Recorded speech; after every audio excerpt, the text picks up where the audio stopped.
સુરત શહેરની Sachin GIDC police દ્વારા zone 6ના અધ્યક્ષસ્થાને વ્યાજખોરોના ચુંગલથી બચાવવા પોલીસે જનજાગૃતિ અભિયાન શરૂ કર્યું છે। વ્યાજખોરો વિરુદ્ધ સતર્કતા અભિયાન અંતર્ગત જાહેર જનતાને વ્યાજખોરોના ચુંગલમાંથી બચાવવા અને લોકોમાં જાગૃતિ લાવવા માટે નાયબ પોલીસ કમિશનર સાહેબ શ્રી ઝોન 6ના માર્ગદર્શન હેઠળ સચિન જીઆઈડીસી પોલીસ સ્ટેશન વિસ્તારમાં એક ડ્રાઈવ સાયકલ દ્વારા બેનરો સહિત વ્યાજખોરોના ચુંગલથી કેવી રીતે બચી શકાય અને બચાવી શકાય તે અંગે જાગૃતિ લાવવા માટે એસીપી એનપી ગોહિલ દ્વારા જાહેર જનતાને સમજણ આપવામાં આવી હતી। સુરત શહેરમાં ગરીબ અને લોકોની આર્થિક મજબૂરીનો ફાયદો ઉઠાવી ઊંચા દરે વ્યાજ વટાવનો ધંધો કરતા વ્યાજખોરો સામે સુરત પોલીસે કડક કાર્યવાહી શરૂ કરી છે। બીજી તરફ લોકોમાં જાગૃતિ આવે તે માટે સુરત પોલીસ દ્વારા એક ટ્રાય સાયકલ દ્વારા બેનરો સહિત વ્યાજખોરોના ચુંગલથી કેવી રીતે બચી શકાય તે અંગે જાગૃતિ લાવવા અભિયાન શરૂ કર્યું છે, જેમાં નાના મોટા વેપારીઓને વ્યાજખોરો હેરાન કરતા હોય અથવા ગેરકાયદે ઊંચું વ્યાજ વસૂલતા હોય તો માહિતી આપવા પોલીસે અપીલ કરી હતી। આવા વ્યાજખોરો સામે કાયદેસરની કાર્યવાહી કરવા પોલીસે ખાતરી આપી હતી। જરૂરિયાતમંદ નાગરિકો એમની જરૂરિયાતને પહોંચી વળવા માટે કેટલીક વખત વ્યાજે નાણાં લેતા હોય છે।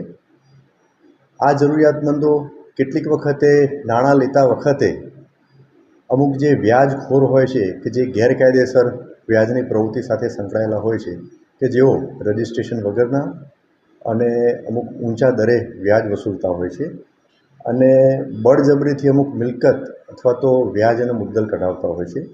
તો એમના વિરુદ્ધમાં કાયદેસર કાર્યવાહી કરવા માટે સરકારશ્રી તરફથી અવારનવાર પોલીસ વિભાગને જરૂરી સૂચનાઓ આપવામાં આવતી હોય છે।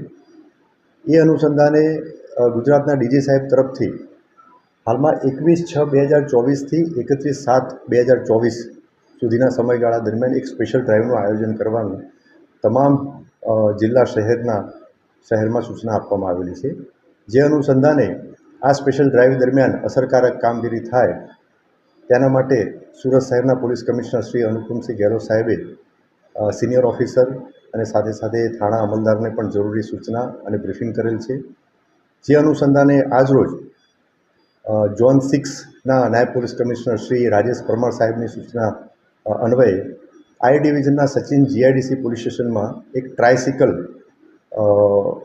એક બેનર લગાવી અને એની શરૂઆત કરવામાં આવેલી છે। આ ટ્રાયસિકલ ઝોન 6 વિસ્તારમાં અલગ અલગ વિસ્તારમાં ફરશે અને લોકોમાં એક જાગૃતિ આવે એટલે કે એ જાગૃતિ એ અનુસંધાને લોકો જે આ ગેરકાયદેસર વ્યાજખોરોના આતંકના ભોગ બનેલા હોય એ સામે આવી અને પોલીસ સ્ટેશનમાં જે તે અરજી અથવા તો ફરિયાદ આપે।